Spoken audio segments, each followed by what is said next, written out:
Вітаю вас знову на каналі Look at My Deck. Сьогодні буде трошки нетипової ігрової Азії. Ми вже звикли, що є багато японських ігор, також можна згадати деякі корейські чи китайські, ММО, соуси тощо. А як щодо тайванських чи тайських? Так цікаво співпало, що в цьому році вийшли дві симпатичні та дещо схожі гри від незалежних розробників різних регіонів Азії. Це Metroidvania, платформери з бектрекінгом та різними секретами. Про цей жанр детальніше поговоримо далі. Що ще важливо та приємно для нас, обидві гри мають українську локалізацію. Нетипова Азія в сьогоднішньому випуску переважно обмежується країнами, які представляють ці невеличкі студії, хоча місцями є свої особливості. Бо Path of the Teal Lotus від тайської компанії Squeak Shock Studios, Nine Souls від тайванської Red Candle Games. В цих іграх за основу взяті японські та китайські фольклори відповідно. Дуже хотілося б саме місцевих історій, притаманних тайській міфології чи острівним тайванським легендам. Проте в Тайвані нікуди не поділися старовинні китайські традиційні вчення, як і той самий даосизм. А ще автори Nine Souls зачепили тему технологій, що властиво тайванцям, лідерам напівпровідникової промисловості. В будь-якому випадку ці студії збудували та намалювали щось своє, хоч і з елементами різних культур. Візуально все дуже гарно, барвисто, кожна гра має унікальний стиль та продуманий лор. В Бо розповідається про Тейтайхана, що з японської перекладається як небесна квітка. Це оригінальний тип йокай, придуманий авторами гри, дух у вигляді лисиці Лотоса, який з'явився, щоб виконати стародавнє пророцтво. Тим часом Nine Souls виділяється цікавим жанром таопанком, який поєднує елементи кіберпанку з даосизмом.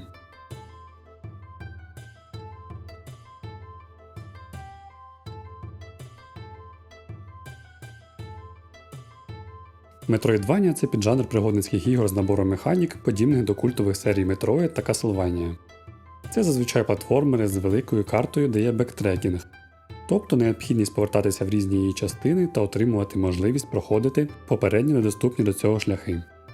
З часом знаходяться відповідні інструменти та здібності, які допомагають з подоланням перешкод, а по дорозі можна знайти різні секрети та бонуси.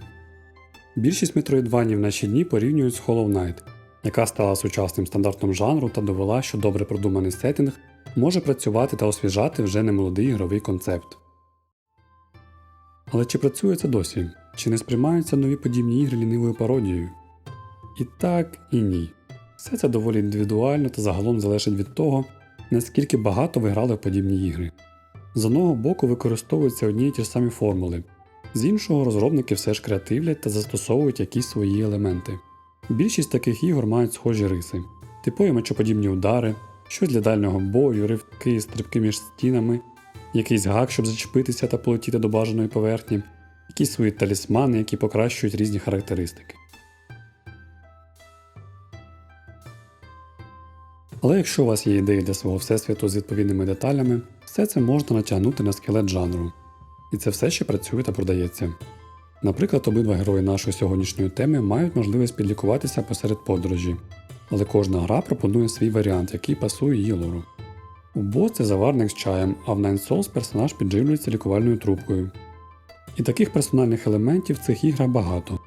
У Бо є ляльки-даруми з додатковими здібностями, наприклад, щоб прикликати струмінь полум'я, а також амаморі, амулети з різними бонусами. Nine Souls – це нефрит. Є прокачка і різні покращення вмінь та елементів типу чайника, трубки, ціпків тощо. Але, якщо чесно, вже відчуваю, що перенасичуюся подібними платформерами. Окрім цікавого сеттінгу, хотілося б бачити не просто нові ефекти, але й погляд на ігровий процес, хоч трохи під іншим кутом. До того ж втомлює бігати туди і назад по тим самим рівням, не покидає відчуття марно витраченого часу. Але якщо у вас немає з цим проблем, то є велика ймовірність, що ці ігри вас дуже потішать. Це яскраві пригоди, які подарують як челендж для любителів попотіти, так і відповідні опції для бажаючих зосередитися тільки на сюжеті. В Nine Souls можна активувати відповідну складність, а в Бо вімкнути безсмертя, через що для когось вже буде нецікаво. Проте це не врятує вас від падіння у воду під час забігів чи від зіткнення з шипами на стінах. Прийдеться починати спочатку. Тобто Бо більше схожа на Орі чи Super Meat Boy, так що кому не подобається платформінг, готуйтеся, що буде важко. І місцями, коли проходиш перешкоду, навіть більше дратує, ніж приносить задоволення наприкінці. Хочеться кинути та залишити сили тільки на довгоочікуваний Silksong – продовження Hollow Knight. А ось Nine Souls є свої нюанси. Платформінг терпимий, але під час боїв доведеться попотіти.